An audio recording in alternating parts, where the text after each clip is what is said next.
welcome to this lesson on change of subject of formula. But before we can do anything with that, we actually need to look at formulas first.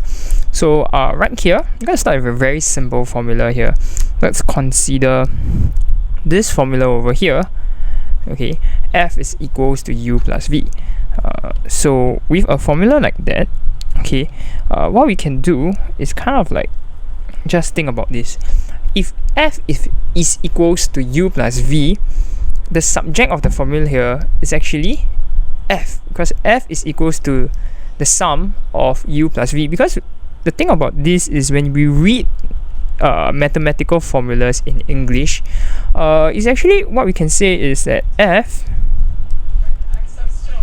is equal to the sum of u and v. And in this way, we are saying that f is the main thing that we're trying to find, and it's equal to u and v. So we need u and v to actually be able to find f. So that is one what we can understand about formula. So now let's take a look at the second formula over here, which is 1 over f is equal to 1 over u plus 1 over v. And in this case, the subject of the formula is simply 1 over f. Okay, now the use of formulas is actually to use them to find certain values of unknown things.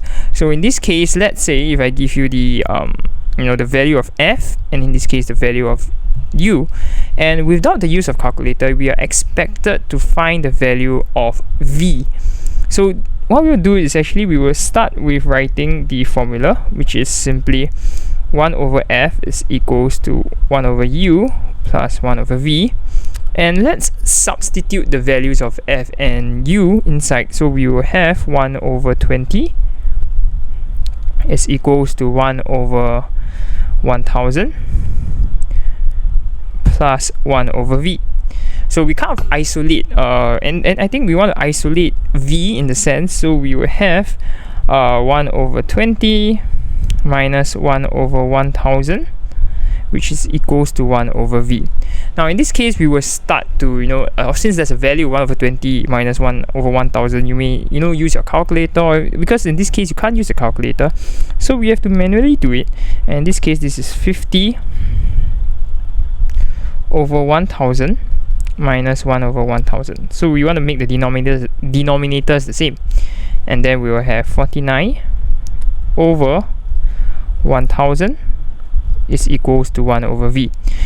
Okay, we use some cross multiplication here, and we will have 49v is equals to 1000, and subsequently v is equals to 1000 over 49. And that's how we actually find the value of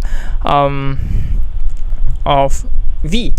It's a long process because you need to kind of like combine fractions and do so many steps to find the value of v.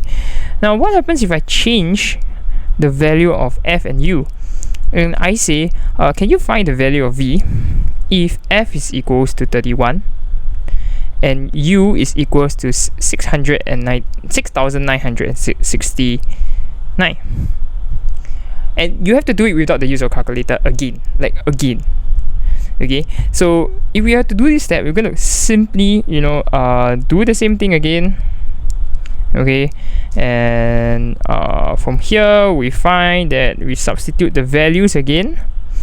Okay, but now the problem is the values here are not very nice to work with, because if you think about it, we will have something like that, and it's gonna make things very hard for us to find the value of v, because of these numbers here, which are not easily multiplied together, and it's going to be very complicated. So this is where we have to start. We introduce this idea of changing the subject. And what is changing the subject? We actually will manipulate the formula to kind of change the subject. So initially right here, the subject here is 1 over f.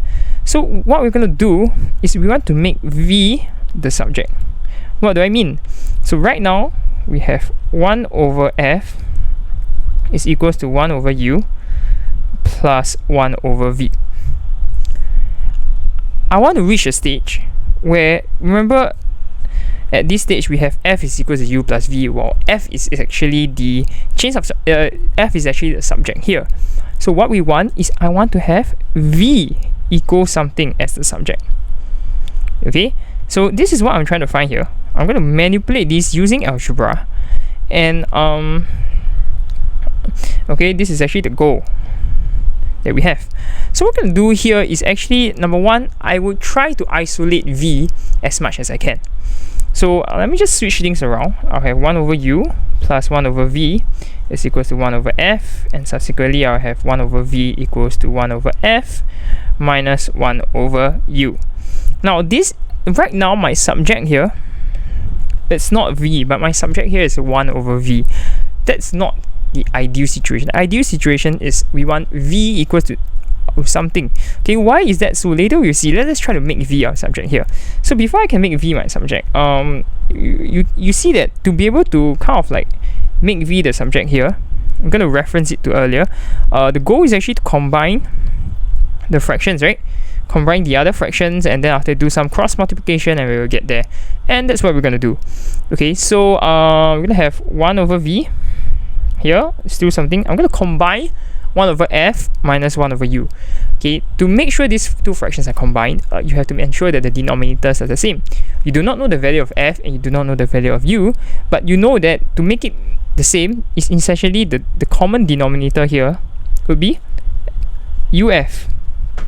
Okay, so what we're going to do is we're going to combine it, so it will be u over uf minus f over uf. Okay, can you see I multiply and kind of like, you know, make it the same, and in this case we have 1 over v is equals to u minus f divided by uf. Now in this case, what we're going to do is we can in fact look at this as a reciprocal. Can you see earlier that if 49 over 1000 is equals to 1 over v, if I flip it around, like just make a flip, alright, v is instead equals to 1000 over 49. This is what we call reciprocal relationship here. But if you don't really quite understand what I'm doing here, what I'm going to show you here is let's do some cross multiplication, and you'll get uf is equals to, okay, let me just rewrite this. I'm going to make it like cross multiply, and I'll get v times u minus f is equals to uf. Now how am I going to make v my subject? Okay, you see that in this case it's just simply taking uf divided by u minus f. Now this makes things so much easier, because if I trade in a any value of u and f, okay, I can easily find the value of v, and that is what we call the change of subject of the formula. Okay, we want to ensure that, you know, if we have certain formulas, and we're going to change it to make it easier. Okay, one very simple example is we all know that speed is equals to distance over time. Okay, but actually I can make distance my subject here, right? It's simply, distance is simply equals to speed times time. And now distance is my subject here. Initially speed was my subject, but now distance is my subject. Another formula, very interesting formula, it's the law of relativity, if I'm not wrong. I can't remember, but this very famous Einstein called the E is equals to mc squared. How on earth would I make C my formula?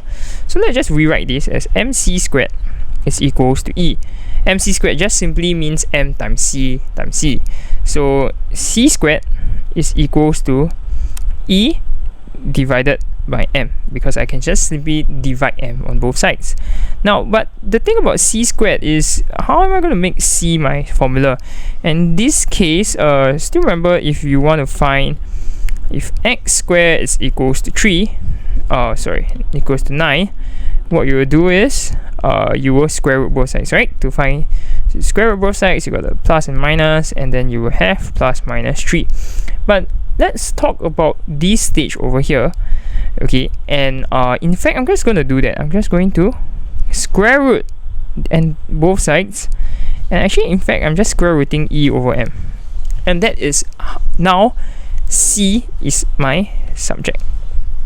Okay, so there are just some examples on what does it mean to change the subject of the formula. So let's move on to some work examples in the next video. See ya.